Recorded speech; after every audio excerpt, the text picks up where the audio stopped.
they're always there. Action Force are there. Action Force will dare.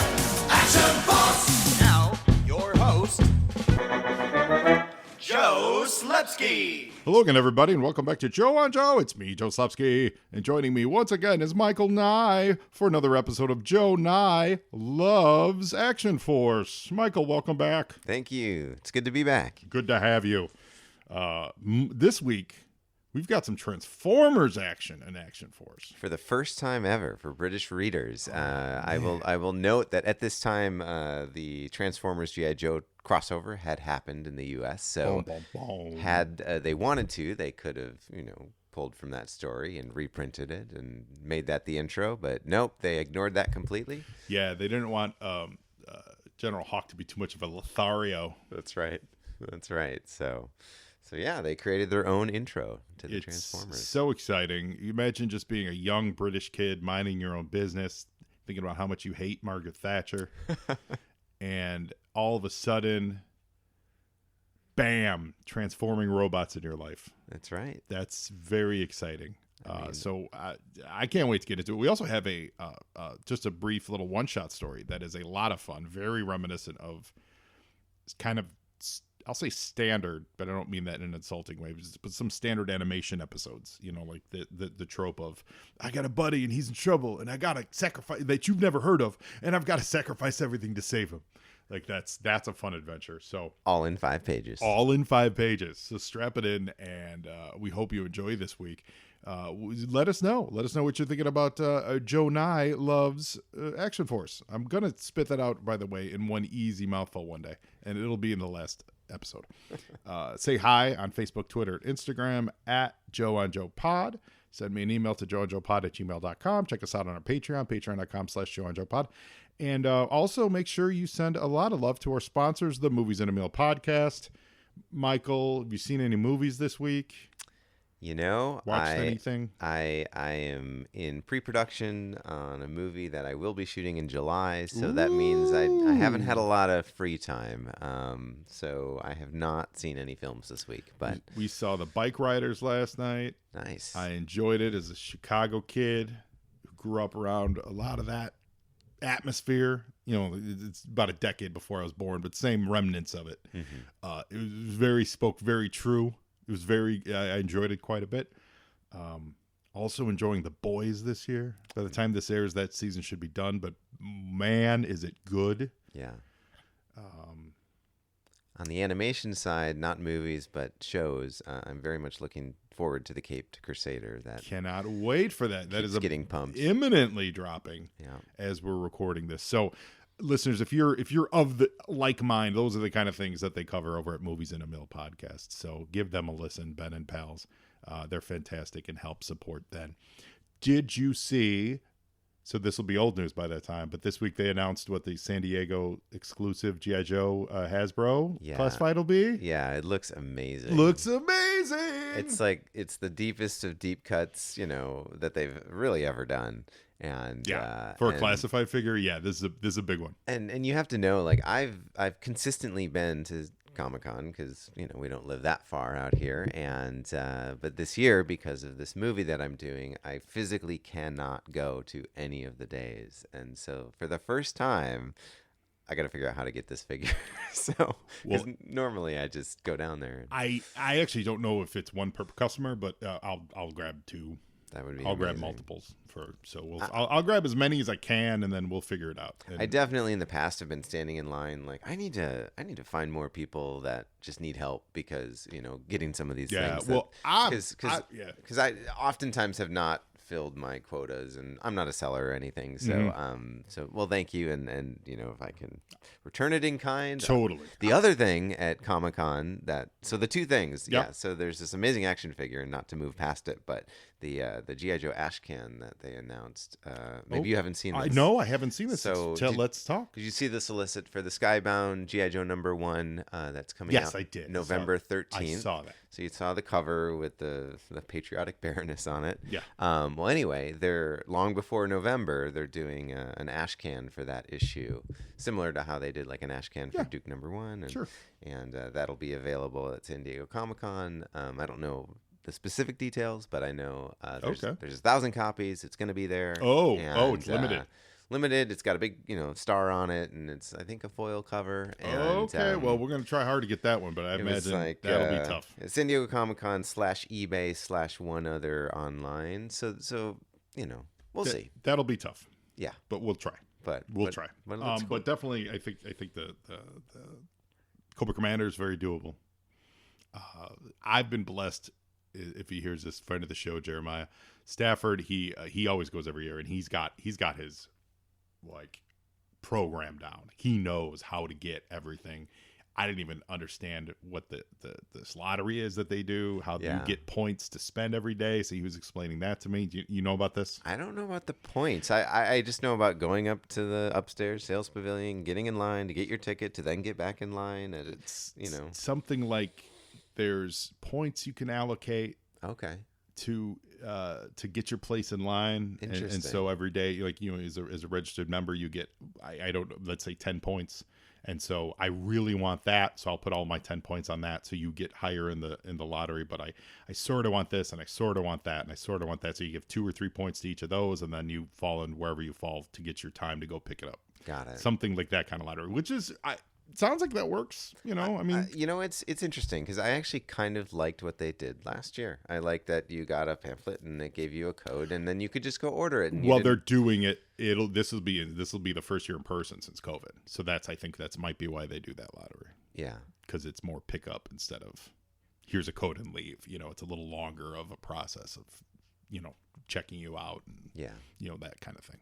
But I'm excited. I can't wait. I figure it looks amazing. And you're gonna get to see a full-on dragonfly on display, and you're gonna get life-size dragonfly. Absolutely. They're opening up the roof of Hall H, and they're gonna fly one in from the pages of Action Force to your Hall H. Oh boy, a dead wild Bill inside. What? Spoiler? All the good stuff. Maybe not. And a hat. Another G.I. Joe HasLab reveal. Oh yeah. That's exciting. They've got the primed spot. No, they have nudged Star Wars. How the mighty have fallen. And, G.I. Joe's on the up, baby. It is on the rise. $3.4 million on that Kickstarter. 3.5? 3.5 plus. Plus. Yeah, it's like 3.6, I think. And am I correct? Is that fulfilling in August? I thought it was December. Oh, is it December? Okay, it's end of the year. Okay. Yeah. It'll be here by Christmas. Yeah. Well, that's and they got a lot to do now. They do. They more artist commissions for trading cards. I almost doubled my book for the book. I almost doubled it with just add-ons. Yeah.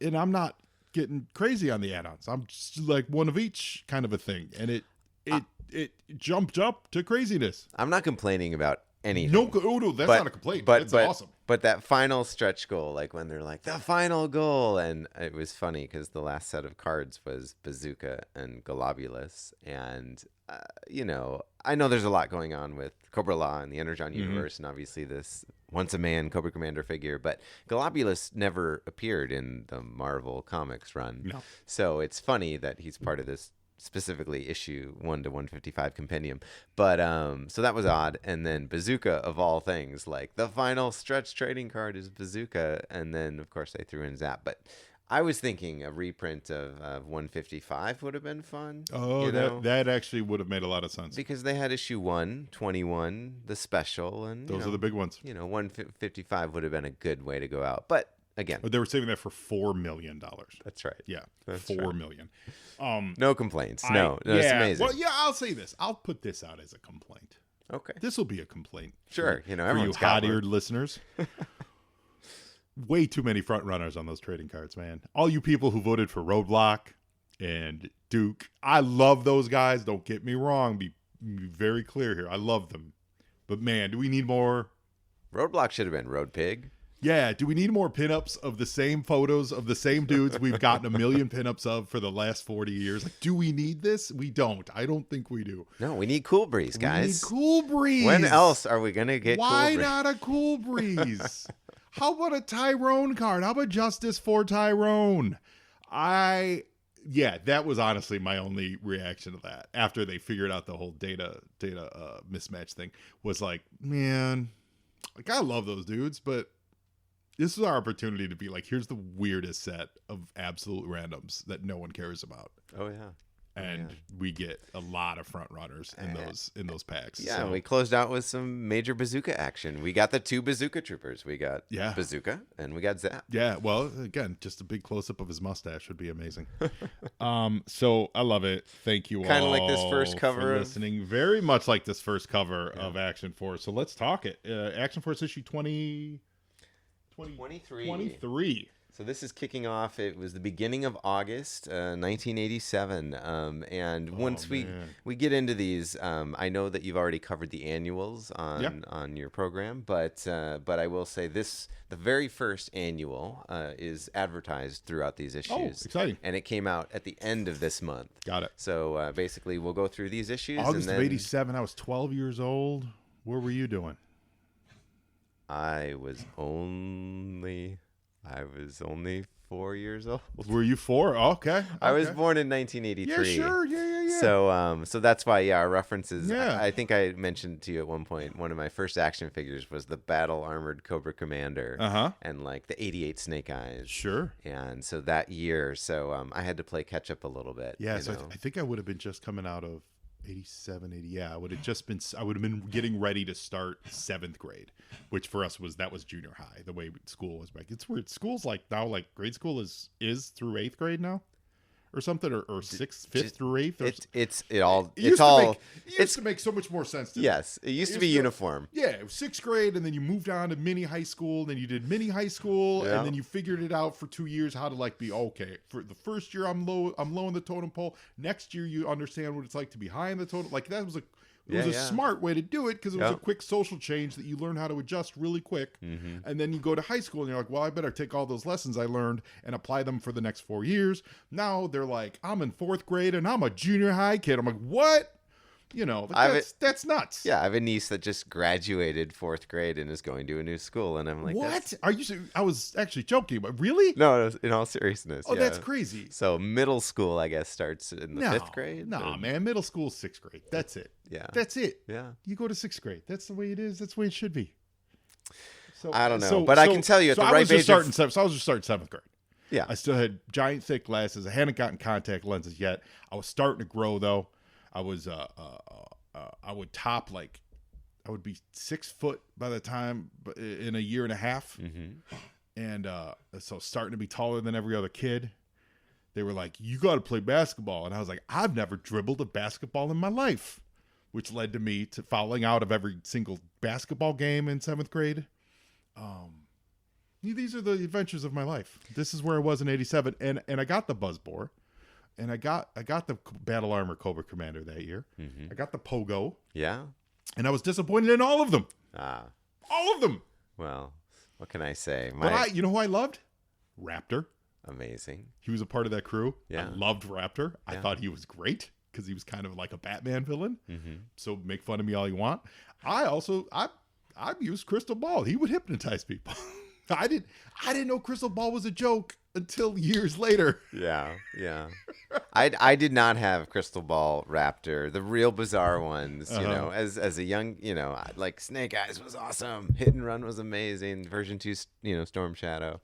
But I was just getting into G.I. Joe at this time, literally, because for my 5th birthday the next year, my brother, so he's 8 years older, so he... Right.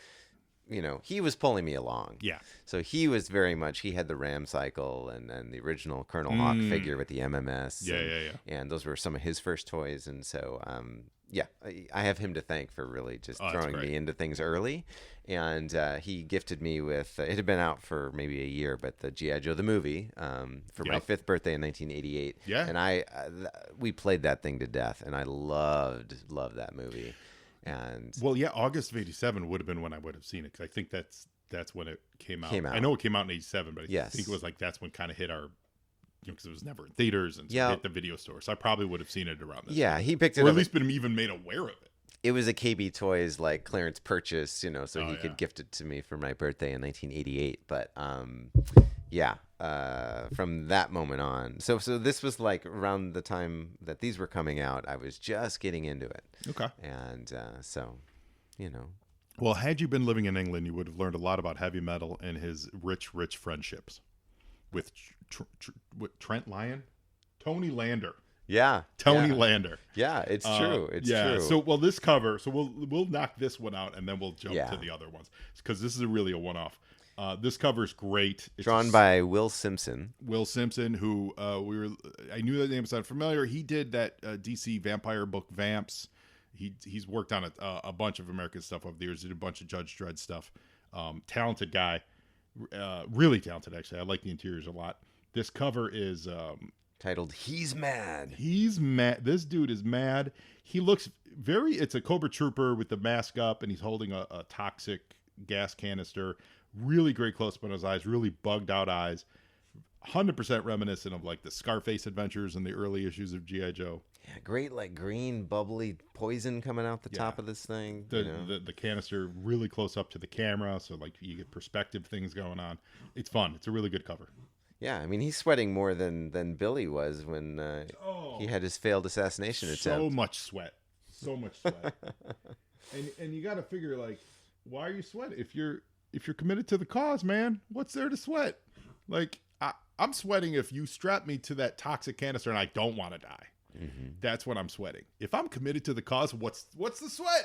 Yeah, I don't get it. But no, I'm kidding. It looks great. And as we learn, he's a character. He's not like new to Cobra, who's uneasy. He's a lifer. He's been in Cobra for a long time, and so this is what a lifetime of being a part of Cobra does to you. And so we open with, it's called Gas Mask, and mask spelled like the mask of Red Death or the mask from the X-Men with a Q.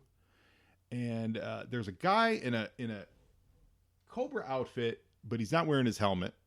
He's got a receding hairline, which is great. Mm-hmm. He's breaking into a lab, and we learn immediately he's killed a guy to get into it. A guard. We learn immediately his name is Tony Lander. I feel like this is what we've learned. British comics give full names to every character they can. Yeah, we've seen that with like the Trents of the world, where they use the real politicians stuff. His son, like when they introduce a secondary character, they are like, here's Joseph Michael Slepsky. Yeah, and he is like, you're never going to meet the guy again. In fact, he might die in this issue, but we're giving him a full biography. Yeah, he's from Gloucester. Mm-hmm. He likes porridge, and he voted Tory in the last election. I feel like that's the level of detail they go into when they make up these side characters that are about to die. Yeah, in the stories, and even in between the pages of the stories, the mail calls, there's lots of names and addresses, and I mean, you can find. Yeah, there's just a lot of detail. It's a privacy nightmare. Yes, it's a privacy nightmare. So Tony Lander takes out not one but two guards. Takes out two guards. Shoots a scientist right in the chest with a braca. A woman, for what it's worth. So he's equal opportunity murderer. He'll kill anyone because he wants to get that toxic vial, and he escapes. So classic opening in the middle of a break-in. Someone steals something. You don't really know what he is, but you shortcut it. He's got the Cobra thing on. I feel like like a longer story, you'd reveal the Cobra later, like he'd be just in a trench coat or something, and later on you'd reveal it. And then boom, straight up cut to the All-Striker driving down the street, Alpine, heavy metal, Flint, quick kick, no shirt, no shoes, all service, driving down the street, and they immediately know what's up. There's no mystery. We don't have 5 pages. Yeah, Mike, we don't have time to screw around here. That's right. It is immediately Flint going, hey, heavy metal, your best friend Tony Lander. He's an established character that has gone rogue. That's right. And it's funny too, because heavy metal is one of the lesser used up until this point Action Force characters. Blank slate. But here he is, front and center. Yeah, and we learned that heavy metal, longtime friends of Tony Lander. That's right. Was formerly we went to high school with him, and heavy metal was getting beaten up by some local ruffians with an awesome hat on that dude. See the size of the brim on that hat? You see that? It's amazing. It's like a cartoon within a comic book. And heavy metal's getting beat up, and Tony Lander shows up, and he stops the beat up by just showing up. Yeah, he's just like... He doesn't. Look at this. He doesn't get involved. Feel his presence. He doesn't punch anyone. He just steps up, stands in the shadows, and goes, "Leave him alone." And these British dudes are like, "Oh, geez. Well, geez, it's Lander. Nope. It's okay. It's okay, Lander. We're out of here." This totally is a cartoon. It's Riverdale. And they even got look at the Letterman like vest he's got on. It's totally Riverdale. It's great. It's great. Yeah. I'm celebrating it. It It's is. fantastic. By the way, we didn't mention, so James Hill is the writer of this issue, and this is his first foray into Action Force, and drawn by Brett Ewins. Yeah, and it's fun. I like the art. I like the it is fun. It's I mean, again, you have 5 pages to get into it. What do you think about this? How they do this floaty head thing, where Heavy Metal's talking and he's recounting the past? Ooh, it's very comic booky. Yeah. Not G.I. Joey. Yeah, It's not G.I. Joey. definitely. I can not. see on your face you don't like it. It's the decapitated floating head. Yeah. You know. Yeah, it's don't know. I like it for because it's using the language of the medium. Okay, yeah. But I agree with you. It's not something we normally see in G.I. Joe. Like Maybe it's just because there's so much white around it here that it that is doesn't- true. I agree. I've seen it handled more smoothly. Yeah. We'll say. Like It does look like a balloon that's floating in well, the there's air. a way to do it. You Yeah. you put his head down on the bottom, Yeah. and you shift the action to the top right or just more to the side, and then Yeah. and then it looks more organic. I've seen that So like before. he's not floating per se. It's just that the camera's cutting it off at the neck. In this case, he's floating. Sure. Versus you put him on the bottom, the camera's doing it, and your head's not. Implies voiceover without. Right. Yeah. It also has a listeners, if you're following on like the page, there's a weird parallel placement though, Yeah. which we say weird, intentional. Right. So, what I would read that as the artist putting Heavy Metals in the shoes of Tony Lander. Mm-hmm. You know, not that. I mean, essentially, what it seems like is Tony Lander was a mentor / role model for Heavy Metal. Heavy Metal now having no. The thing is, we don't know a lot about Heavy Metal. Yeah. So it's not like we can say, oh, that's like imagine if this were Last Crusade. Sure. And it's like, oh, that's how when he got the whip. That's how when he got the hat. That's how when he learned what to, like we see the morals that he learns from Right. this stranger. Mm-hmm. I feel like that's kind of what they're doing. Not that they were aping it, hadn't come out yet, but that style of, I learned this stuff from this guy. That's a little bit what they're doing with that picture. Sure. He's in the same, absolutely in the same position as Tony Lander. So that's where he learned to stick up for the little guy. Yeah. Problem is we don't know anything about Heavy Metal. Right. So we don't know if Heavy Metal he's a Joe, so we assume he's a stick up for a little guy, but who knows? Heavy Sure. Metal might be a Jag. Hey guys, it's Heavy Metal. Who invited that Jag bag? You know, like I don't know. Yeah. You know, it doesn't land, let's just say. Some of these Action Force, characters, they, they're not all friends. Right. We'll see some of that later. but Yeah. We get some people can be a little chippy. Flint maybe. Flint's a little chippy. Anyway. So that's cool though. But that's cool. I love it. We've seen that. It didn't well, we definitely, there was a Leatherneck episode. It's coming. Well, the Leatherneck Action Force adventure. In the annual. But in right? the cartoon, didn't Leatherneck have an old buddy? Or was it Wetsuit? There were a few episodes where there were old buddies that came out of nowhere. Got it. And so it's a trope. Yeah. And I'm here for it. So we go right to it. It's all of a sudden it's nighttime and they're landing in this neighborhood and they get right to it. And there's Tony Lander. Looking a little more rough around the edges. Haggard. That's more than a 5 o'clock shadow. Haggard. And he is like, I got this toxic bomb. Cobra's terrible. The world's terrible. We're going to end it all. You need help, Tony. I'm not saying you'll ever forget. What did he say? I'm not saying you'll ever forget your experiences as a Cobra Trooper. But maybe with professional counseling, you'll be able to remember some of the good things in life. Yeah. That's pretty good. Yeah. I like that. So Heavy Metal's playing the negotiator. Meanwhile, we've got Quick Kick and Alpine scaling a wall behind the scenes. Heavy Metal's playing the I'll keep your attention while my friends assassinate you line. Yeah. So Tony Landers, and what it is he's fed up with all the things he's had to do for Cobra. He's tired of all the things I've seen, the things Cobra's made me do. As this is happening, Alpine scales the building, knocks him out. Quick Kick jumps right, kicks him right in the face, knocks him down. They ask, are you really that anxious to die? Heavy Metal doesn't want to shoot him, but, he's got to save. This toxic canister is going to kill a lot of people. It's not just going to kill those 5 dudes. It's going to kill a lot of people. And so he's got his gun trained on him, and we just see a close-up of the muzzle going, and So we think Heavy Metal shot his friend. Now, this is weird, though, because that is a machine gun. We'll just say, I don't know what it is, but it is a machine gun, and it does check with it matches the barrel of Heavy Metal's gun. Mm-hmm. Yet. But it also, does it not match? I think it matches both. Well, what I'm saying is it doesn't. Oh, the gun that he's carrying? Yeah. But here's the problem. He doesn't have a gun on him. It does match the gun that's on the ground. Right. Okay. Tony Lander isn't holding that gun in any of these photos. Tony Lander's only holding or about to hold the canister. Right. He then gets hit by an electrical bolt.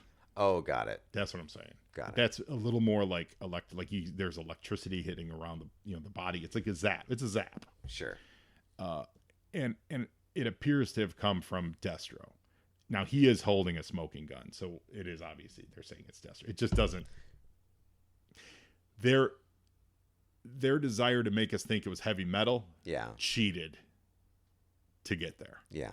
You know what I mean? Like, nitpicking. It's great. Sure. Like, I don't mean this as a complaint, but it just all doesn't match up. Yeah, it's not. It's visually, it's not the strongest composition, but it's fun. So what it is they apparently didn't hear 2 giant Fang helicopters hovering overhead. Good, are they stealth now? That's weird. Destro and some random Crimson Guards are hovering overhead, and Destro shoots Lander, which is great because I don't know. I mean, that's what Destro is all about. He was a mad dog who had to be put down, and although it appears you found such tasks loathsome, I didn't. Oh, and don't try anything foolish. A true warrior knows when and when not to fight. Besides, if our positions were reversed, I'd look at what I did today as a personal favor with a U. So Heavy Metal's going to get his revenge next time he sees Destro. The Fangs must have been in silent mode because for Destro to have that conversation, from the air. Yeah. And, There's a lot. They can hear him perfectly. There's a lot. Yeah. But that's it. There's no continuation to this story. No. Destro has ended another life. Lots of casualties in this. Lots of dead people. These 5 pages. Soldiers, scientists, Tony Landers. That's right. Friendships are dead. The world is hard. And it's the Chekhov's toxic canister. We never got to see the toxic canister used. I know, except on the cover. Well, it seems to be leaking on the cover. Yeah, that's right. Yeah. So it's fun though. It's great. And if I were reading this, that was my dose of G.I. Joe Weekly, Action Force Weekly, that'd be amazing. It is great. It is amazing. Great, really great, strong characterizations. Mm-hmm. You know what I mean? Like that's the best thing about this stuff is when they when they make choices to give these guys personalities. Mm-hmm. Like, okay, guess what? Heavy Metal's got a buddy. His buddy was a bully stopper. Now the bully, now he's been bullied and he's at his breaking point. And how can Heavy Metal help? Oh, Destro shoots him and flies away. It's great. Story. Short, sweet. Sweet. I will mention, I won't read any letters, but I noted that in reading the mail call page from this issue, there were a number of letters from Americans. So it seems like the fandom in the United States was going up a bit, including one in California. A little bit, the Princess Diary fan page. Yeah, yeah, and one reader wrote in and just asked, where can I get more of these Action Force comics? I found a couple, back issues and basically Marvel UK wrote back and said Mile High Comics will be dealing Action Force comics. So awesome. I guess they were still doing it today. Still going strong today. So Mile High is great. Yeah. All right. So we're moving on to the next issue. So the next issue actually is an issue of their Transformers. Transformers was weekly or monthly? It was also weekly. And why are we going into the Transformers universe? Because for the first time ever, as we mentioned, we've got some crossover. So this is the first Transformers issue that says, and now, Action Force. So, and in the upper left, where you normally have, either Flint or Destro, we've got special crossover. Oddly, looks like the Mattel logo, but It really does. Yeah. The Sunburst logo, yeah, totally. but yeah, same price. And for all those Transformers listeners, they got all the way to, this is issue number 125. Whoa! So That's 2 years. yeah, solid 2 years. and so 2.5. So the cover artist here is Jeff Anderson, and he's been writing or drawing for Transformers for a lot of the run, and the writers Simon Furman and penciler Jeff Senior. So this Transformers issue, and then the next 4 Action Force issues are all written and drawn. The interiors, Jeff Senior. Jeff Senior did the interiors, yeah, and Simon Furman wrote. And who did the covers? Jeff Anderson did Jeff all Anderson these did the covers, covers, and he's very busy working on the Transformers. Well, they're solid, man. So we've got that's Blades, the Transformer Blades, who was part of the Protecticons. He was the helicopter. He's walking through a sewer tunnel, Les Mis style, with Flint and Barbecue and Scarlet, who's visiting from America, Bazooka, who's visiting from a trading card, and Airtight, whose accessory is being used clearly as a projectile weapon. Which it's a choice. I love with Transformers comics. Well, neither of us, I think, are Transformers fans, so we'll muddle through. Transformers experts. I am a fan. Transformers experts. So we'll muddle through with as much as we know here. I do believe this is the era where the head Dinobot, Grimlock was leading the Autobots, because I think, especially at A7, they had killed Optimus Prime. Yep. He was off stage, and also Grimlock was not the dumb Grimlock that we know from the cartoon. It's not me, Grimlock, you sludge. It is just, he's nasty. Yeah. That's the personality. I've read those American books. He's nasty, or he's not. It's not that he's dumb. It's just he's vicious, where Optimus is Optimus. Yeah, he doesn't really care about humans. Yeah, so that's kind of what's happening here. But what I was going to say is, I love in Transformer books in general, or it won't say any books, but Transformers, it happens a lot because their regular scale is when they show up to do something. The doorways always have to be big enough to allow a Transformer to walk through. I think that's absolutely hilarious. So like in this case, it is a gigantic sewer system underneath England that needs to accommodate a walking helicopter. I think that's absolutely fabulous. Let's see. Everyone's shooting. They're all up close. Flint's cheering everyone on. Barbecue is burning him. Scarlet, I don't think we ever really get an explanation for why Scarlet is visiting. She's just there, but she's great. Her shot is going right through his leg, which is awesome. No, I mean, not awesome. They're attacking, it's that classic, we don't know who you are, so we're going to shoot you story. This is the Transformers artist coming over to draw Action Force covers. Mm-hmm. Not my favorite.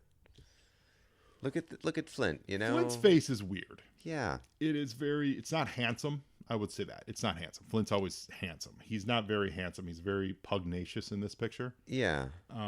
But as far as the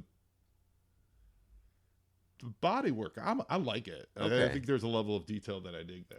I've always an earthiness to it. Sort of heard, some artists are very good at drawing mechanical robots, that sort of thing. Others are much more better with organic individuals, and never shall the two quite. I think you're correct. Mesh? I do think you're correct. I think that's a little bit of what's going on. There's definitely some do better than others. Flint just feels a bit more like a artificial, creation. Like if he was a symbiote or a the best example is and it's fun, and this is not a knock, but the current Transformers, the Danny Warren Johnson Transformers. Yeah, he's a very organic artist. Mm-hmm. Those robots don't look like robots. They look like giant metallic-ish monsters. They don't look like a car that came to life. it's great and fun and energetic, and I actually enjoy them quite a bit. But yeah, they don't look like. But then you look at some of the sleekness, the sleek Transformers artists that they've used over the years, like at IDW, and those look like real machines who are really coming to life. So yeah, I agree with you. I do agree. It's rare to find someone that could do both. Is the answer, I think. Any instances of them like co-drawing something, like this Oh, artist does the robots? what? And I thought I heard. I think there was someone. Yes, I do think there was someone. They did something where they. Oh, this is struck in a memory. I thought there was something where someone drew the Transformers and someone drew the G.I. Joes. To me, that makes a lot of sense. All Just given how it. Yeah. You know. I can't think of what. Yeah. That sounds really familiar, like from back in the day, like maybe in the Devil's Due era, where they did that, and they did have an artist, like the regular Transformer artist, do the Transformer stuff. Yeah, maybe I was listening to a Josh Blaylock interview and he mentioned something. Yeah. Yeah, and that's cool, and those projects are always fun too, because then you just get a neat mesh of different styles, Right. And not just the way they render it, but the way they visualize a page and visualize an image is always neat to see. I like seeing like combinations of artistic styles. Yeah. Like that, you know. Yeah. I will say for Action Force fans, if you didn't pick up this Transformers issue, they sort of tell the story, but then they kind of recount it in the next Action Force issue. So this isn't essential. So if you have a full run of Action Force Weekly and you don't have this Transformers issue 125, you're not missing anything major. But I'll say this: if you've gone to the effort of putting a full run together and you don't have this issue, shame on you. That's right. Get it. You've gone to all the trouble of getting all these, with 52 or 50 issues 50 issues of G.I. Joe Action Force Weekly. Yeah. You can go out of your way and find this issue. It's findable. That's why I have this. I'm going to go on the other side of that fence. There you go. If you've done that work, finish the race, because it's fun. But you are 100% correct, which is funny because this is a full adventure. Like this is a full issue of their, however many pages. I don't think it's a full 22, but 20 maybe 20. Yeah. And yet in the 5 pagers, they still need to recap the 20 page. You know what I mean? They find room in the 5 pagers to recap it. Yeah. And that's, as far as storytelling compression, that's crazy. So it's a fun cover. And I should mention, just talking page counts. So the story in this is 11 pages. Oh, it's 11 pages. Got it. In this, and in Action Force, it's back to the regular 5. Yeah, right. Did they have in that Transformers book? Did they have a backup, like the Action Force? Is it a Transformers backup or what is it? No, so they called it the Iron Man of 2020, but that was a reprint from 1986 of the Amazing Spider-Man Annual number 20. Oh yeah, okay, yeah, which is Iron Man 2020. Yeah, Arno Stark. Yeah, I can picture the cover right now. It's got a green electronic printed background. And we haven't mentioned the other thing they have is just by Lou Stringer, another comedic. They had Robo Capers. It was just a little, silly. Oh, those silly rascals. Yeah, but I just wanted to mention real quick. So Action Force Monthly eventually replaced Action Force Weekly. When Action Force Weekly came to an end, there was some downtime, and then the following spring, Action Force Monthly came out. This story in Transformers number 125 and the stories we're going to talk about going forward were the beginning of Action Force Monthly. So these 11 pages, that was reprinted in Action Force Monthly 1 and 2. Oh, okay, great. So if you have those, you have these stories. You'll recognize. Yeah. Did they, just jumping ahead there, because I don't know this answer, did they eventually do original stories for Action Force Monthly, or were they all reprints? Yes, but obviously to kick it off, took them a good year. They went back and they said, these stories must have been well received, and so they sort of reprinted them to kick things off. Yeah. But yes. Cool. Yeah. So then we go to the cover for Action Force 24. Yep. Is Bazooka, Wild Bill, Scarlet, Flint, their floating heads over a giant close-up of a battle-damaged Megatron. I'm here for that. It also says versus Megatron on it. I'm here for that. There's a free poster inside. You get the special Transformers crossover banner across the top. Do you remember what the poster is? Yeah, so I've actually got So they had these TAC pages, the Technical Arms Compendium. What they decided, because they were popular for the kids to be able to take posters out and put them on their wall. So a mashup. So it's a TAC page poster supplement. And so in this case, and we can take a look at it, it is the Dragonfly. Okay, cool. And That's great. So yeah, you could put a big dragonfly on your wall, and it shows you all the bits and bobs. And, I love it. I love it. And G.I. Joe doesn't do a lot of floating head covers. We were talking about floating heads. G.I. Joe doesn't do that. We call this. I always refer to this as a representational cover versus a literal. And G.I. Joe really doesn't do a lot of them. So I like when we see them. Yeah. Next cover is a bit more cover, literal. A lot more literal. Action Force number 25. One of my favorites, Wild Bill. Falling to his death. And what I love about, now if you read the comic, and we'll talk about it, what's happening is he's jumping out of a dragonfly and he's about to get rescued by Blades the Autobot. But if you don't know that, what you might see is either he could have burned to death, he could fall to death, or he can get chopped up in the rotors to death. It's stories called 3 Ways for Wild Bill to Die. In either case, the title, he's going down. Going down. Yeah, that's good. That's fun. And they include his hat, which is flying off because he's falling in midair. But they include the hat to make sure you know that's Wild Bill. That's really good. The next issue, hang on, this one, 26. 26 is pretty cool. Let's talk about heavy metal. It's a giant. We don't know. It's Megatron's hand, but you don't exactly know who. But it's a giant robot hand holding a Mauler tank in it and crushing it. And it just gives you the sense of scale and size, and you see what heavy metal who's jumping out of the tank is up against. That's fun. It's fun. And this tank, I mean, it's like being splintered, almost like a piece of wood would be, shards going everywhere. I mean, it's super, destructive. Yeah, that also speaks to the scale issue. And I love the title, Mauled. Mauled, yep. Of, like, if his hand is really that big, then we know Megatron does mass shifting. We know this because he's a gun and then he's a giant robot. But if his hand is that big, that tank is roughly supposed to be the size of Optimus Prime. Yeah. Optimus doesn't do mass shifting. I mean, a little bit, I guess. But for the most part, Optimus is a big truck that turns into a big robot roughly of the same size. Yeah. If Optimus's hand was that big, his truck would be the size of a house. Yeah. So that's crazy. It's awesome, don't get me wrong, but think about the scale of how, he would have to be, who that would be though? No, you know what that would be? That would be if this were Devastator's hand. Yeah. Yeah. If this were a Constructicon, one of the combiners, then you absolutely would have a hand this big. Yeah. But it ain't. Nope. It's Megatron. It's Megatron. He's huge. And heavy metal's escaping here, but you feel bad for there's 2 other crew members in the smaller, technically, or at least one. And there's a finger going right into someone's eye.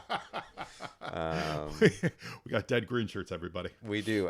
There's another ad on the upper left of this, again, where you'd have Flint or Destro normally. Free poster inside, and this is another one of those Tactical Arms Compendium posters of the Mauler. The Mauler. Yeah. Broken or splintered or in one piece. Still in one piece prior to this event. And then the final cover for this big crossover is called Doom Watch for Action Force 27. It's Flint, Scarlet, Wild Bill on the cover. I see what you're saying. I agree with you here on the character models for. It's not so much the character model. It's more the rendering of these guys. Like Flint looks weird. Yeah. The robot looks great. Oh yeah. And that's Blades. The Blades robot again. looks great. Yeah. So it's Blades. Again, there's a wall of fire behind them, and they're all looking at the same problem, whatever that problem may be. So that puts them on the same side. So which is cool. It's a way to show that they've partnered with the Autobots on this cover. Whatever else is going on, you may not know.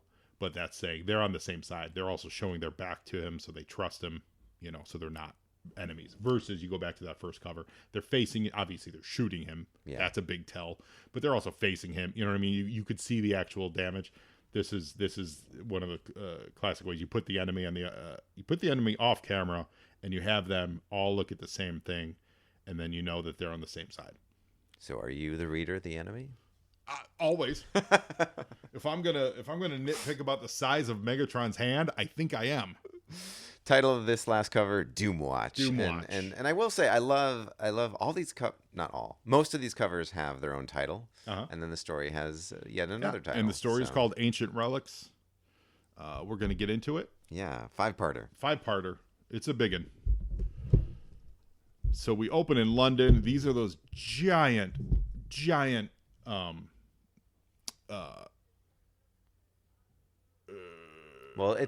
sewers. Yeah, so the underground of London they're describing, but London underground. This is the ancient Roman construction. Oh, right, that's predating. Yeah, because the Romans were 18 feet tall. Yeah, it's so big. Yeah, they too had transformers. Yes. Well, in the Michael Bay movies, I think they did. Sure. Didn't they? They went all the way back to Excalibur and stuff. Yeah. Yeah. So we've got a scientist, Miss Hoffman. She and these other dudes are like underground checking out these ancient relics. They're examining the Roman architecture, and they hear a chonk coming out of a shadowy corner. And this guy goes, well, that's a weird sound. Like, why is there metallic stuff down here? And he looks and he sees it's Megatron's foot. But we also see that it's also janked up. And they all look up in a great reaction shot where, like the camera is way up high, and they pan their eyes up, and it's the horrifying, scarred up, destroyed face of Megatron. Now, they did this a lot in the Michael Bay movies too. And the more I read of these Transformers stories is the more I see that Megatron spent a lot of time all jacked up. Like my Megatron was always cartoon. So he was always looking like normal Megatron. You know what I mean? Like just like Megatron, it's like a regular robot. Yeah. But when you read all these stories, they did a lot with him being jacked up, like having beat up faces, and which is essentially what he spends a majority of those Bay movies. Yeah. Really screwed up. Like really does. Mm-hmm. And that always sat wrong with me as primarily a cartoon guy, because I was always like, this is Megatron. He's got a face, and I was like, it was neat, and it was neat to show that this guy never really got it together in the movies. But now, as we read this, and I read more of the actual comics over the years, like, oh no, he spent a lot of time being screwed up. Yeah, it's really so I like it. That's more messed up than not. No, yeah, than not, absolutely. So he attacks these people. The 3 dudes that were with this Hoffman lady, they die. They get crushed by rubble, and she escapes. Meanwhile, in Oregon, USA, which is now the tie into the U.S. Transformer comics, we're at the Ark that's in that big mountain, and we see that it's Grimlock talking to Wheeljack, who I believe, he was their engineer, and they're working on this. Speaking of ancient Rome, this ancient relic guy, Centurion. Now, he looks very much... Are you familiar with Death's Head? Yeah. Yeah, he's got a real Death's Head vibe to him. Sure. So I feel like that's a Marvel UK kind of look that they were bringing to the Transformers. But they keep talking about Goldbug and Blaster being lost. That's got to be a tie-in to what was going on in the U.S. comics roughly at the time. Yeah, so there's a number of kind of stories that they were referencing, but basically with Grimlock taking over, for Optimus, those two kind of were fed up with Grimlock's take. And who wouldn't be? Right. Grimlock's a jerk. Yeah. He's a real jerk. But they send Blades over to see what's going on, because there's an energy source pings when Megatron wakes up, so they think that it's Blades, or I'm sorry, they think that it's Goldbug, and who did we just say?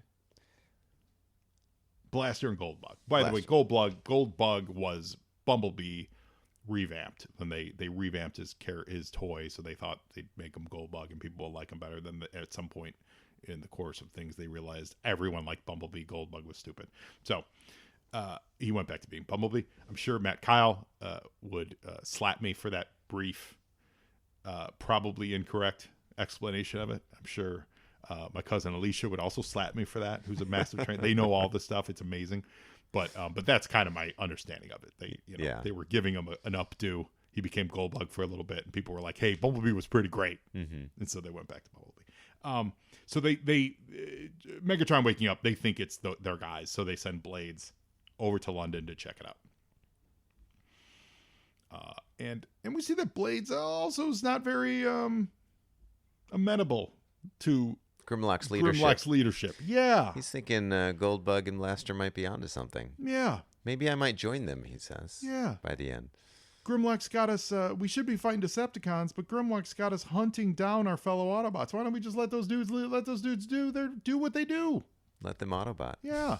I like it. So that sets up Blades that puts him in London. So then we were able to then, storytelling wise, just cut to back to the sewers, and here we go with Action Force. I love this. They don't spend a lot of time. They don't like have her like knock on the door to Action Force headquarters, or like it's just straight up. You're in the sewers. There's Flint, Scarlet's visiting, Bazooka, Barbecue, Airtight. We're on it. Mission up, baby. That's right. One woman that survived is leading them through the sewer. Yeah, and Scarlet is not happy about this. We're grubbing around in a stinking Roman sewer looking for some fictional monster, all because this little ... lady. Feel like Scarlet's insinuating something there? Yeah. Yeah. She's angry, man. Yeah. She's not happy. So they go searching, and here they see what they think is the quote-unquote monster that they encountered earlier, but it's really Blades. Mm-hmm. And Blades is also upset about being tromping around in old sewers. He's not happy about the water. Water. He's very rust averse. Rust averse, which is great because he's a helicopter. Yeah. So he's probably averse to ground, water, land, like that whole thing. Like, he likes to fly. He doesn't want to be underground. I really like that. And it just kicks off with Bazooka launching a missile right at his face. The Joes don't hestate, or Joe's Action Force doesn't hesitate. A wildly staggered Action Force attack, and everyone's shooting. He's really getting stung up. Not happy. He shoots at them. It kind of blinds everybody. And Scarlet just wants one clean shot. She's shooting blind, by the way. Yeah. There, she's just like firing away. Yeah, if I'm gonna die from a giant robotic helicopter. This is cool. This is straight out of Planet of the Apes. Grimlock always did say the only good human is a dead human. And you know something? I agree with him. So I like Blades is kind of like, no. Nope. But meanwhile, in the shadows, Megatron's arm is leveling his blaster. And Blades comes to his senses. And he's like, wait a minute. You guys I'm a good guy. Like, we're not. Chill out, guys. Like, Autobots were sworn to protect human life. What about the others you attacked, or don't they count? And before they could even kind of figure that out, the lady Hoffman realizes that this kind of doesn't look like that other dude. Like, she's got robot blindness apparently. Yeah. And while that happens, he does get ambushed, and here we come with Megatron, scarred face and all. He comes out of the shadows. The name Fleshling is Megatron, and he is huge. Like, he's massive. So his scale is to the scale of picking up that mauler. So we get we end the Transformers issue with them about to throw down. Yeah. And that takes us into Action Force number 24. Just real quick, and we'll continue the Transformers story. Just at the very beginning, it's interesting how Major Blood had appeared in the Action Force comics, but we didn't really know much of his backstory. So they take a paragraph at the beginning of this issue just to give you his story so that you understand a little bit more about what Major Blood is about. Why? It's because of the reprint. G.I. Joe because content. The reprint. God, I'm like, he's not in this. But right. But he is in. He's in the other story. What's the reprint? So it's the assassination plot line. Cobra Commander Billy. Major sure. Blood putting Billy up to. Got it. But anyway, I just wanted to make mention that it was an instance where they had a character from the U.S. reprints that they hadn't really Dealt done a with. story for, Yeah. and so readers were confused who this was, and so they're like, we're just going to give you an info dump. Could the Action Force editors be the best editors in comics? They're great. They might be. They're great, and there's a couple examples of where a reader in a mail call will ask for something, and then instantly, boom, there it is. They don't even have to wait the week because they've already. They might be the best editors in comics. So- I mean that in all sincerity. They're so on point with organizing this stuff and making sure that their readers understand who's in what reprint stories and this issue features this, so we're going to do a battle tactical map for it, and like whatever the feature is, they make sure there's no questions remaining when you're Yeah. done with a book. That's really, really great. Yeah, so we haven't really mentioned him much, but Richard Starkings is the editor of all of these. Oh, And Comic Craft. Yeah, that's funny. I've met him. Affable British chap. yeah, An amazing letterer. Yeah. I mean, he sells. He was one of the first people to sell his lettering style as a digital font. mm-hmm. That's great. Yeah, and he also and- does the elephant, what's it, Hip Flask, the comic book. Oh, that's great. I didn't realize Richard Starkings was the editor of Yeah, this. on all of these books that we've covered. Oh, and, well. and his assistant editor is Steve White to give That makes sense though. Richard Starkings is great. yeah. Like, he's a real talent. I didn't actually realize that. He's a real talent. And that's most of this reason is the way I'm reading these, they don't have the creators credited. Although on the Transformers one, that was the first one that within the page, the creators were on the page, I noticed. It's the reason this mission control that I referenced, that's where you see the editor's names. Right. But within the actual Pages of the US story. style on the Transformers one, they do credit all the creators. They don't credit editors, but they do credit creators. But then when we get to the Action Force stuff, that drops off. They still don't do it for the Action Force story. The only other thing I wanted to mention, because they've teased it many times for Action Force readers, there's a fan club coming. Oh, wait, we don't know what's going on. They finally, in this issue, give you information. And so I just wanted to share this with you, how to sign up for the Action Force fan club. Live the adventure. Sign up now and join the Action Force team of international heroes fighting evil and terrorism across the globe. I like that they're different. Evil is different from terrorism. That's right. And help you fight the Cobra enemy, we have developed a brand new club pack. It all shows up in a strong Action Force PVC wallet. Only $3 Pound sterling. £3 sterling and 95. Yeah, almost £4 sterling. Yeah, you get a welcome letter from Flint, your Action Force membership card, your own service record book for entering your personal details for future awards, an adventure game book and game app, which used together will develop your personal tactical skills. An Action Force audio cassette, which contains an exciting adventure story. That's fun. I would love to find that, and I have had very little success in locating. Ooh. If anyone out there knows where we can find a copy of this Yeah. recording from the Action Force fan club, the cassette, the adventure, I would love to hear it. That's great. An Action Force decoder card, which allows you to read all the future coded messages from headquarters, and 2 very top secret message pens with notepads. I imagine those are remember those invisible ink pens Yes, that they used to do? That's probably what they are. 100%. So, Joe, if you want to, you I can include this? I can give you £5 sterling, and we can mail yeah. away. The one thing. Oh no, they're not on the euro anymore, right? Or are they, because they dropped out of the European? Are they on the euro now? No, they're still, They're still on the euro? England is still not the euro. They're not. They're not right, part of the they're not- European they're- Union. Yeah, they dropped were out. they were in the European Brexit. Union, but they didn't change their currency. Oh, they never changed their currency. and now they're out of the European Union. Well, I got to get my parent or guardian to sign this if I'm under 16. But it is a different address than the Marvel UK office, because they specifically note, and this is funny to me because I can tell that the editor, this is something that he had to deal with, that he wanted to get off his plate as soon as possible. Because they note here, they say, so here's the info on how to sign up for the Action Force fan club. But then here in Mission Control, they say, but please note that you should not contact us here at Marvel with regard to any matters relating to the club. So here you go. Have fun. We want nothing to do with this. That's great. That's awesome. That's awesome.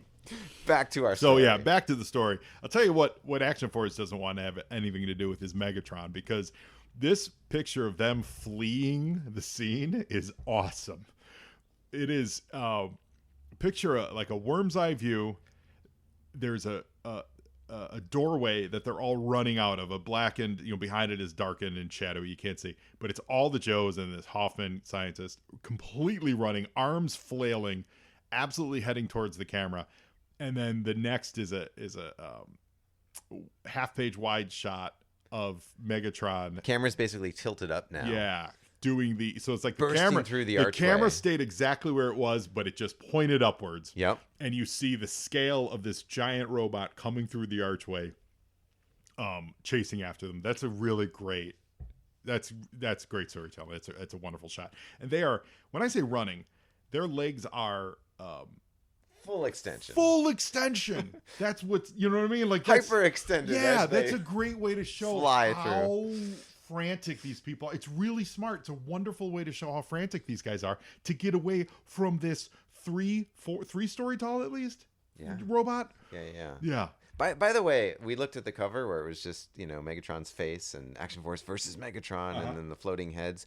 That panel would have made a much more interesting cover. Oh yeah, would have been Megatron absolutely. just lunging towards us. Absolutely would have been. It would have been hard though, honestly. Nitpick it because it's a more vertical, or it's a horizontal shot versus a vertical cover. Yep, and it's not widescreen. Yeah, it would have been hard. But I agree with you. Even crop that like at the shoulders, that still would have been an amazing. Yeah. And it is weird. We've seen a few examples where there is artwork that actually is turned on a comic cover. Oh yeah. But it's always weird. Yeah. So then the next page we get a very brief couple panel recap of what's happening, and as they climb out of these sewers, we see that in the last issue, Blades got shot up by Megatron. And as the Joes Action Force emerges from the sewers, they're confronted with giant Grimlock and Centurion. I love the arms. Yeah. Like what I'm going to call alligator arms. It's so like good. Outstretched. Yeah. He's like, I'm not scary enough being a giant robot dinosaur. I'm also going to put my arms up in that scary boo. That do not extend beyond his teeth. Oh, yeah. Definitely don't extend past his nose. He's like, oh, I'm going to scare you, humans. It's wonderful acting. It's wonderful pencil acting. It's really great. By the way, I am not a huge Transformers person as far as my background, and Grimlock is very basic and simple, and I don't know if you love the Dinobots, more power to you, but Centurion, who is more of a minor character by a lot, I think he looks awesome. He looks great, but the reason is because he's Dinobot is modeled after the toy, and the toys are smoother. There's not as many ridges and various things. So the Centurion's built just for the comic page, so they can get away with making it look like.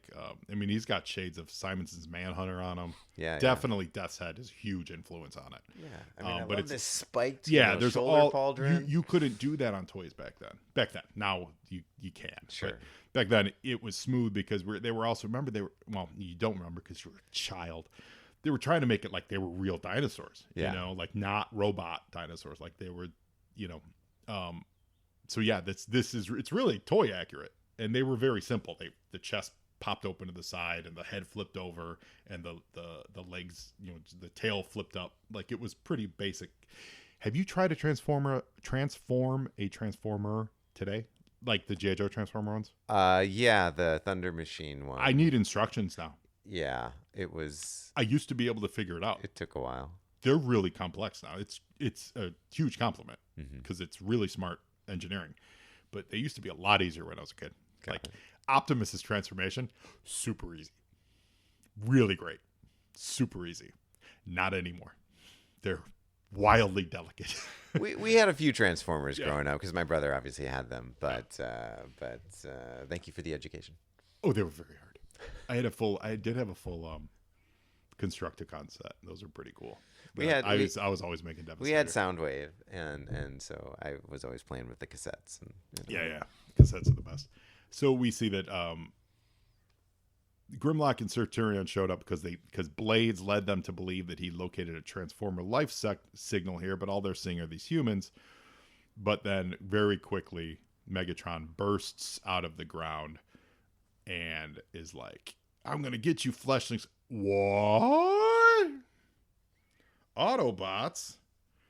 And so he thinks they were hunting him. You know, it's one of those, no one's really hunting anyone, but as long as we're here, let's get a rumble. And that's what we do. He attacks Grimlock. I keep wanting to say Dinobot because he actually calls them Dinobot because they are Dinobots, but they keep attacking Grimlock, and Grimlock is, you know, fighting back. It's a very kaiju fight. I don't know if that was on their minds for this. Like, if you're drawing this today, kaiju and Godzilla is really, really in the atmosphere. I'd say, for, you know, like, it's a thing. Like, it's more of a thing. The fact that we know the word kaiju. Yeah. Back then, that existed. We didn't know it here in America. I don't know if they knew it in England.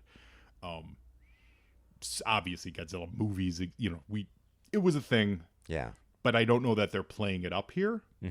But I'm seeing it here. Sure. And I love it. Yeah, yeah. Because you get this giant. Oh, well, you know what? Like Spectre Man. Yeah. At the time, he used to fight these dudes, and that was yeah. So yeah, you're getting that vibe. Very cool. Scarlett's pointing out they're going to tear up central London. We've got to stop them. Meanwhile, Flint's like, "Hey, chill out, okay? Wild Bill's on his way, and he's going to blow them to hell." He's not messing around. No, he's not. So Wild Bill shows up with a fleet of dragonflies. We really don't know who's flying the other ones, but we see these robots. As soon as you're in range, fire at will. He does. Megatron retaliates, and as far as we know, he only hits Wild Bill's dragonfly. Yep. But he really smacks it. Oh, he takes the main rotor. Gone. Right off. Gone. Completely. Gone, which is good because then that allows Wild Bill to escape without getting cut in pieces, which is always helpful. If he can get out. Yeah, he's dropping like a rock right, now. Dropping like a rock. And that's how that issue ends, with Wild Bill falling out of the sky. Yeah, yeah. You know how I like a little bit of mail call before we move on, and I just wanted to mention, essentially, you know, there's a request to make more room in. So remember how I said I liked the artwork, I liked the airplane, I liked the letters and all of that. Well, literally, one of the readers says they don't like it because they're basically saying, on to mail call, get rid of that plane. It's a good drawing, but it's such a waste of space. You could print more letters and include this one. And it's funny because the editor responds and says, well, here you go. And in the same issue that is printed, they've shrunken the size of the mail call plane, and they've accommodated instantly. Richard Starkings is the king. The man. The king. The man. And the other thing, just for a little bit of comedy, this is funny. The shortest letter I've read, but Dear Mail Call, please could you tell me what Lady J's gun does? This is from Christopher Missenden of Hertz. And the answer about what does Lady J's gun do is it goes bang when you pull the trigger. I love it. I love it. It's like... Well, yes, you asked, man, and there's your answer. It shoots people. That's what it does. There's your answer. You know what? The lesson there is be precise. And this is kind of cool. For the first time ever, again, this wouldn't happen today, but they introduce on the mail call page an action trade section. So this is where you as a reader could write in and say, look, this is what I'm looking for, and this is what I have. And I'm going to offer to trade this figure, this Action Force figure, for that.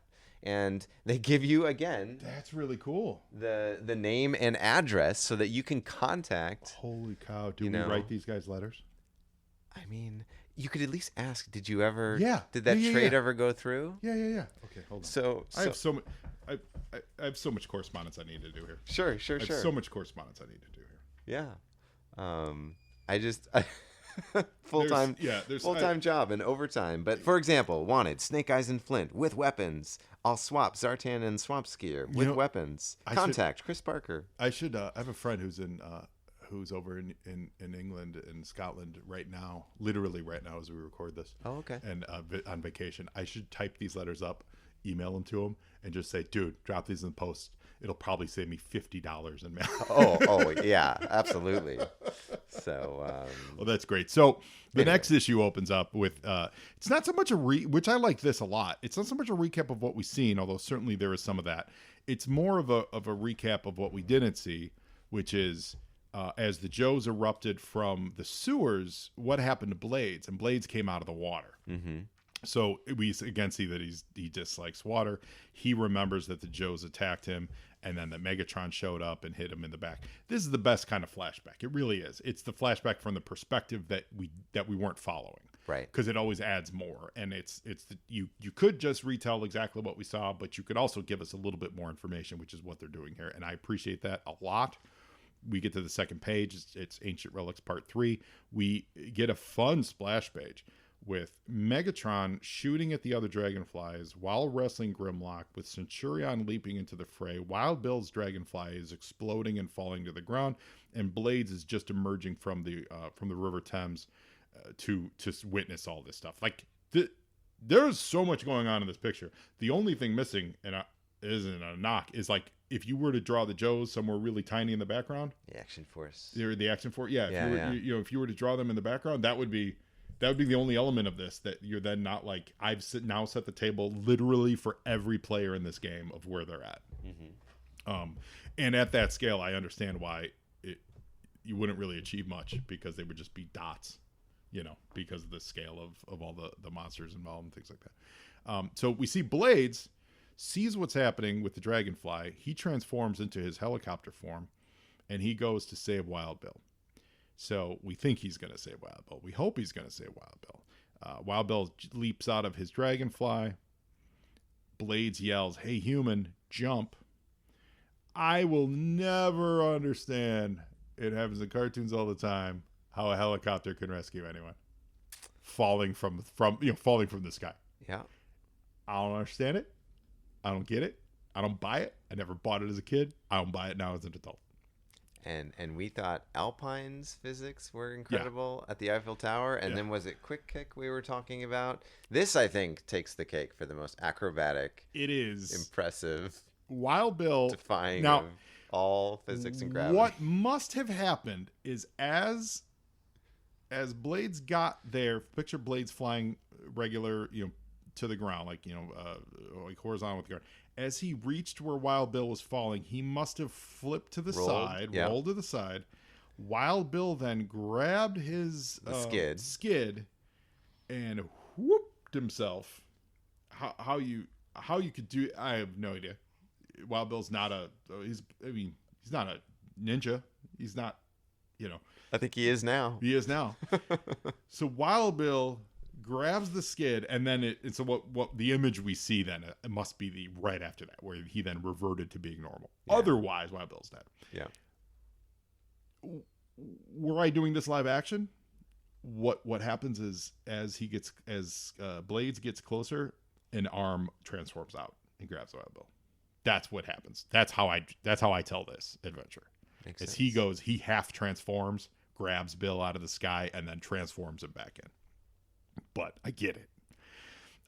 Meanwhile, there's a giant explosion, and we do see that Bill is hanging onto the skid while his helicopter, or the Dragonfly, crashes, but the Joes just think he's straight up dead. Yeah. So you got a burned up Dragonfly. They're all in there. Flint's yelling no, which is making him very angry.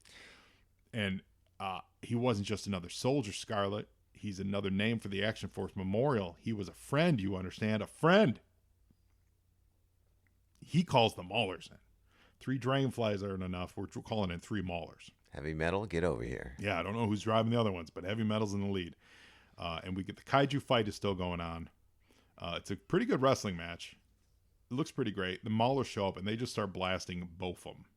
They're aiming towards Megatron, but I don't think they really care either way. And as that's happening, Blades lands with Wild Bill. And Flint's like, but I thought, so that's a quick turnabout for Flint to be like, I'm going to murder you. And then he realized, oh, wait, you guys saved my friend. Yeah. Great storytelling, because you give him the moment of making sure we understand that Flint cares so much about his dudes that he recognizes that you saved one of my friends. So maybe I'm wrong about all you robots being bad. Quick turn.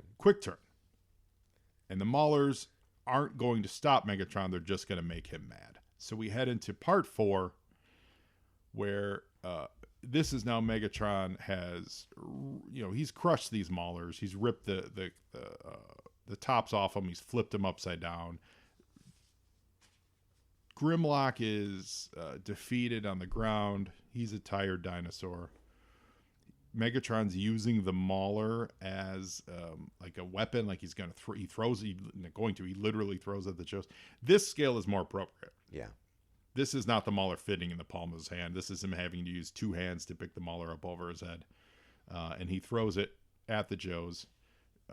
It explodes against their Awe Striker at Action Force. It explodes against their Awe Striker. Flint looking as scared as he's ever looked. As scared as he's ever looked. And he doesn't know what to do. Even the other robots seem powerless to stop him. The one called Grimlock looks out of it. And Blades here, he went down after one blast from Megatron's cannon. What are we going to do? But meanwhile, that Centurion guy, he is just standing there as though he's forgotten how to fight. So Flint's playing the narrator to make sure we understand the stakes. Do you see what's happening here?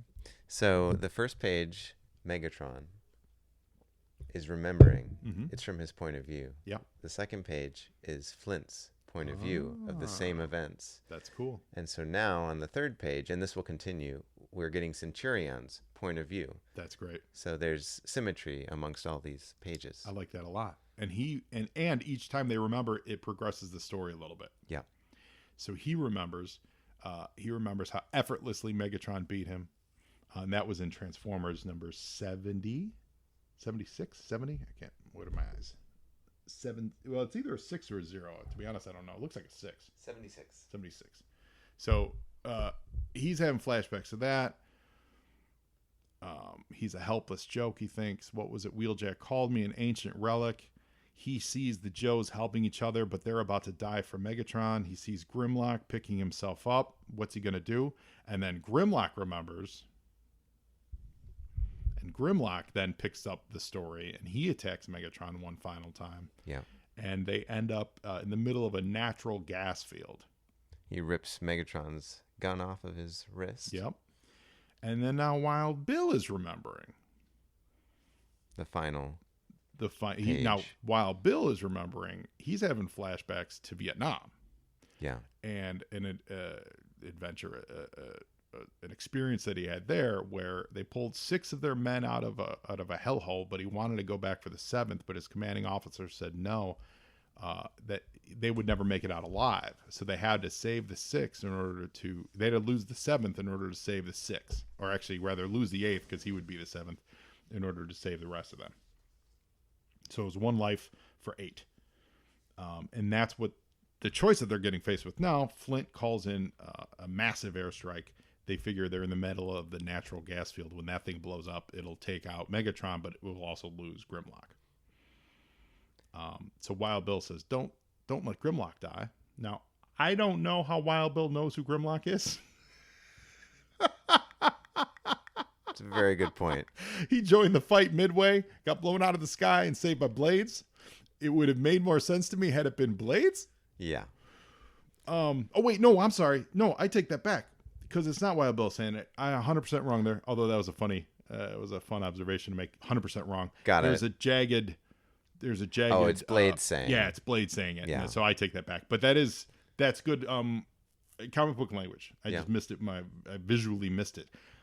On the dialogue balloon, there's a electrical style jaggedness to it. So that tells you it's being done by an electronic voice, which means it's not Wild Bill. So it's actually, they're in Blades. It is Blades saying, what about Grimlock? You're going to kill him. I'm sorry, Blades. It's Grimlock's life for countless thousands. Megatron has to be stopped. And that's when Wild Bill gets that, like, well, that's what I went through in Vietnam. Look, we're doing it again. And for me, Wild Bill's affinity or empathy for, Grimlock, equating it to, one of his fellow humans, obviously Wild Bill is, well, he's open. But it's also, well, it's a layer of human connection on the story that the story didn't need. Sure. But why not? Yeah. Because what did Larry explored, like the PTSD of these situations all the time. Right. And that's what's happening here. Yeah. He's having a PTSD flashback because remember, he just almost died.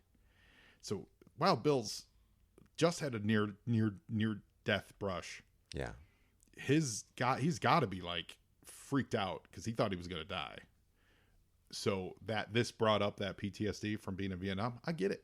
But he's believing that Grimlock is a sentient, has humanity, and I just find it ironic because given Grimlock's propensity for thinking nothing of people. Yeah, Grimlock hates humans. Yeah. It's interesting. So I appreciate it. Yeah. But so we have a couple Sky Strikers flying in. So we've gone from dragonflies being called in to maulers to now we're gonna have Sky Strikers flown in. Do we know who's flying it? I don't think we do. Nope, I don't think we get names. But just 2 Sky Strikers, ETA target zone 4 minutes. No ace. No ace.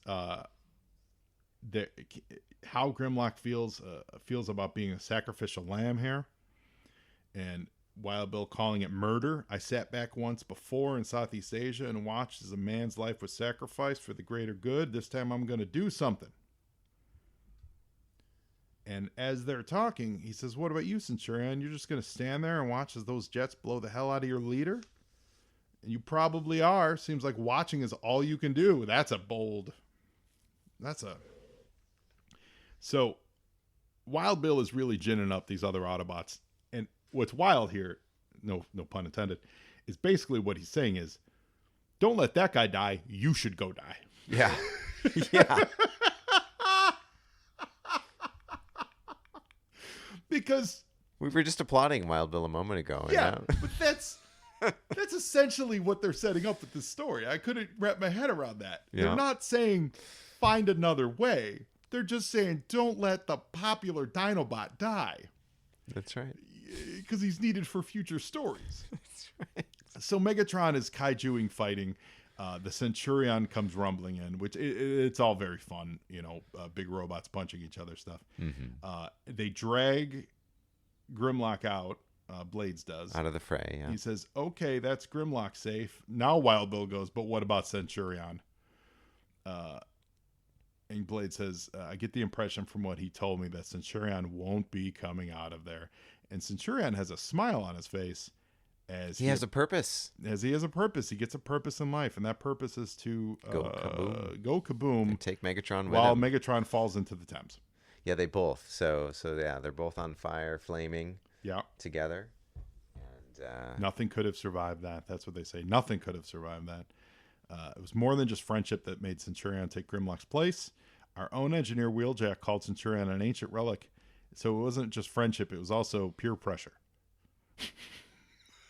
An outdated robot who was preventing him from repairing injured robots. So apparently Centurion stopped Wheeljack from repairing injured robots. That's what was happening so at the outset of the story, so Grimlock was using all of his Wheeljack was saying to Grimlock, you're using all the resources, all the Autobots are we're spending all this time repairing Centurion instead of looking for our buddies. Oh, so it's and instead of going after Decepticons, basically, you're obsessed with like fixing up Centurion.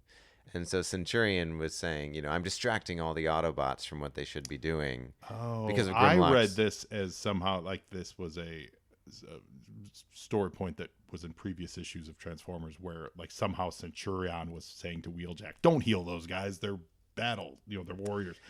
That's how I read this, but you are correct. Centurion is taking himself off the chessboard so that Grimlock Grimlock can no longer obsess over him. Is that screaming Herb Trimpe or what? Yeah. The screaming Herb Trimpe Flint. Yeah. Yeah. It's really good. So they salute their dead Centurion friend. And Megatron lives. Well, Megatron fell into the Thames. Yeah. And that is, they both fell into the Thames, really. Yeah, as so molten Centurion metal. could be alive. He could be alive. So spoiler, shall we? Yeah, tell me. Shall we spoil it? So in Transformers issue number 160, so It's like 40 issues later. Yeah, the bodies of Megatron and Centurion were later fished out of the Thames in that issue in a story called Salvage. And were they fused together, or that I don't do we have know. any idea? That I don't Okay. know. I just know that. So that really took Megatron off the board for 40 issues. Yeah. Okay. Well, good- that's good though, because if you're going to have a sacrifice like that, keep him off the board for a while. you know. It is the worst when TV shows do this occasionally.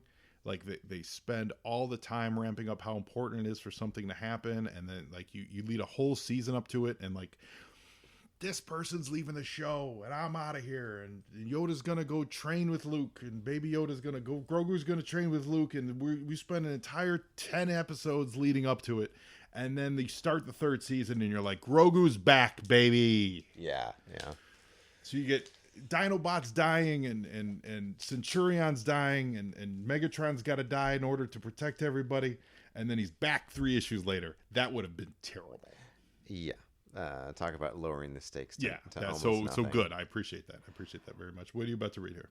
So just before we closed out, from the mission control of this final issue, they did announce the winner of the fabulous wraparound cover competition. So congratulations, in a time machine, to NJ Passmore from Haslemere in Surrey.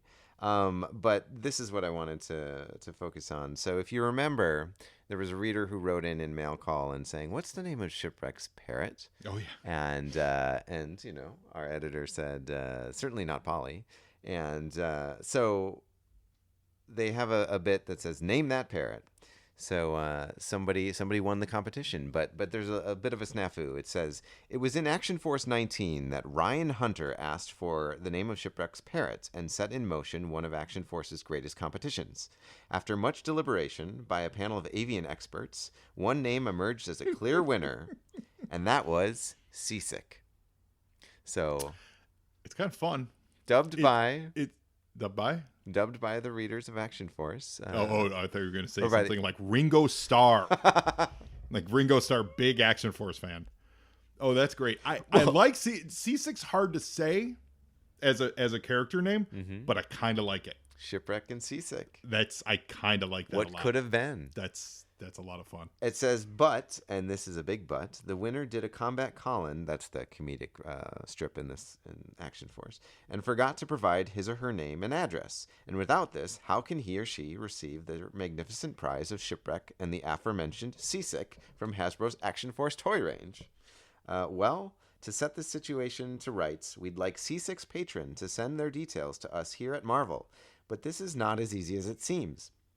There are a lot of dishonest people in the world, most of them working for Cobra. So, to avoid Shipwreck and Seasick falling into the wrong hands, we'd like to set a question that only the real winner can answer, and that is, Seasick is actually the parrot's code name. What is his real name? Got that? If anyone out there knows, write to Name That Parrot Winner, 23 Redden Place, London. This is fabulous. The amount of effort that goes into this. That's all Richard Starking's doing. Yeah. So that's great. Reader writes in, comes up with an idea. Yeah, great. Let's do that. Let's give away a Shipwreck action figure and let's name that parrot. And somebody wrote in and we chose the winner, but they didn't leave their name. Awesome. Let's find that person. Awesome. So, yeah, that's great. The level of community engagement is just. I hope we get an answer to that in future installments. Also, let me throw this out there. Hey, this feels like a Super 7 move. Super 7, you need to issue a Shipwreck version with a different colored poly. Purple. And call it with a purple poly, and you call it Seasick. Super 7, you have to do this. You need to put out and I even figured out a reason why. When Shipwreck goes over there, a lot of times, I think most of the time, you can't bring animals from country to country because they carry different diseases and stuff, right? Like we have to go into quarantine. So when Shipwreck goes on missions over there, he needs a parrot. He keeps Seasick over there at Action Force UK. Yeah. And when he comes home, Polly's like, Squawk, where you been? Yeah, that's what's going on. A parrot in every port, Joe. A parrot in every port. That's what we need. That is what the world is missing. Super 7, we need Seasick and Shipwreck. I love it. Michael, thank you again for another great adventure of Action Force. Listeners, tune in next week for more Action Force excitement. Full force? Full force. And now you, Joe, and Joeing is half the battle.